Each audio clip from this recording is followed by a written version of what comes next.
आज जागतिक महिला दिनानिमित्त सर्वांना शुभेच्छा.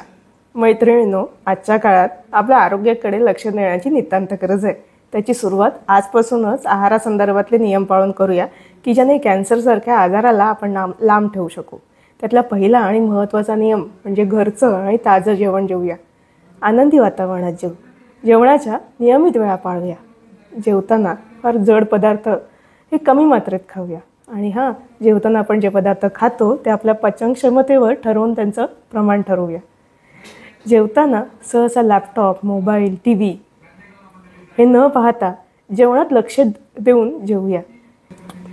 जेवणात तळलेले पदार्थ, जंक फूड, आर्टिफिशियल कलर घातलेले पदार्थ, आर्टिफिशियल इसेन्सचे पदार्थ हे खाण्याचं टाळूया.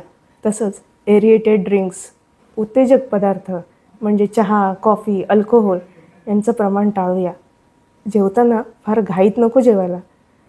आणि रोजच्या जेवणात आपण जे पाणी पितो त्याचं योग्य प्रमाण ठेवूया. साधारणपणे रोज 2 ते 2.5 लिटर पाणी एवढी आपल्या शरीराला गरज असते. तर हे आजपासून आपण सुरू करू.